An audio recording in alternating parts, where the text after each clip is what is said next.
বিশ্বের ১২৫টি নগরীর মধ্যে আজ দূষিত শহরের তালিকার শীর্ষে রয়েছে ঢাকা। সুইজারল্যান্ড ভিত্তিক প্রতিষ্ঠান IQAir এর তথ্যানুসারে সকাল ১০টার দিকে ঢাকার স্কোর ছিল ৪৪৫। বায়ুর এই মানকে দুর্যোগপূর্ণ হিসেবে বিবেচনা করা হয়। সকালের দিকে এতটা ভয়ানক দূষণ সাম্প্রতিক সময়ে দেখা যায়নি। এমন দূষণে IQAir এর পরামর্শ, বাইরে বেরোলে সুস্বাস্থ্যের জন্য অবশ্যই মাস্ক পরতে হবে। এই নিয়ে আলোচনা করতে আমাদের সাথে যোগ দিয়েছেন স্ট্যামফোর্ড বিশ্ববিদ্যালয়ের পরিবেশ বিজ্ঞান বিভাগের চেয়ারম্যান ও পরিবেশ গবেষক ডক্টর আহমদ কামরুজ্জামান মজুমদার। অধ্যাপক ডক্টর আহমদ কামরুজ্জামান, আপনাকে স্বাগত জানাচ্ছি ইন্ডিপেন্ডেন্ট সংবাদে। এতটা দূষণ বেড়ে যাওয়ার কারণ কি বলে মনে করছেন? আর বায়ুর মানের ইন্ডেক্স দুর্যোগপূর্ণ বলা হচ্ছে, বিষয়টি আসলে কতটা ঝুঁকিপূর্ণ? জি, ধন্যবাদ আপনাকে। আমাদের এই সময়ে অর্থাৎ জানুয়ারির প্রথম সপ্তাহে বায়ুর মান যেটি আমরা লক্ষ্য করছি, এটি বাংলাদেশের জন্য খুব একটা যে নতুন তা না। প্রতি বছরই নভেম্বর মাস থেকে বায়ু দূষণের ঊর্ধ্বমুখী একটি প্রবণতা লক্ষ্য করা যায়।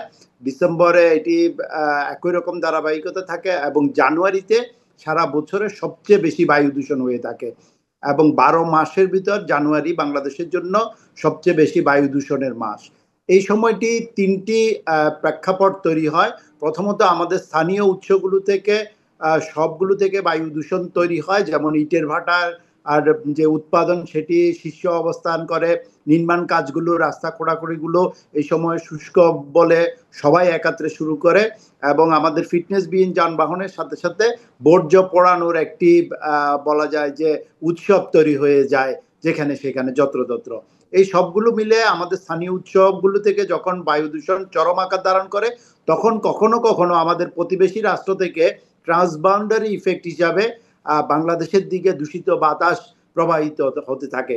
আমাদের বর্ষাকালে যেমন বাংলাদেশ থেকে হিমালয়ের দিকে বায়ু প্রবাহ হয়, শীতকালে হিমালয় অঞ্চল থেকে বাংলাদেশের দিকে যখন একইভাবে বায়ু প্রবাহিত হতে থাকে এবং ভারতের দিল্লি, হরিয়ানা, মধ্যপ্রদেশ ওই অঞ্চল থেকে দূষিত বাতাস বাংলাদেশে প্রবেশ করে। এই তিনটি প্রেক্ষাপটে আসলে বাংলাদেশে এই সময়ে জানুয়ারিতে এত বেশি দূষণের প্রকোপ তৈরি হয়ে থাকে।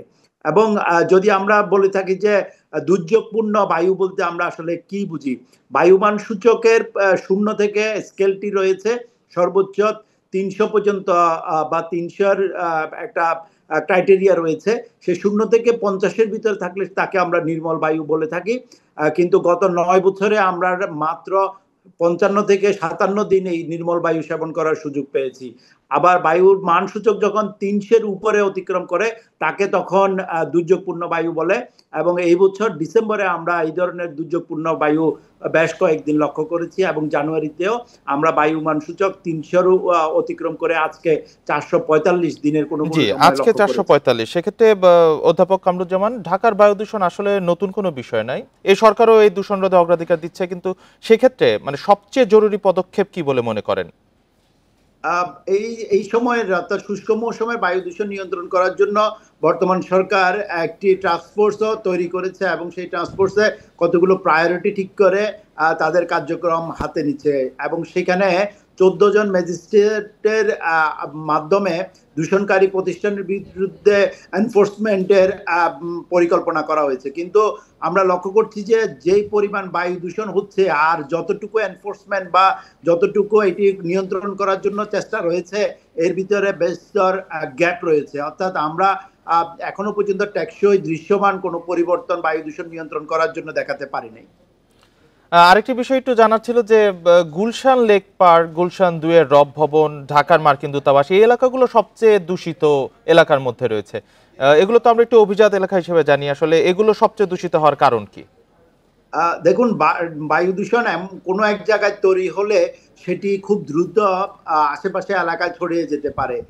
চারপাশে যদি বিল্ডিং থাকে সেখানে এই দূষিত বাতাসগুলো অনেক সময় ঠিকমতো প্রবাহিত হতে না পারার কারণে ওই এলাকায় বারবার পুঞ্জীভূত হতে থাকে।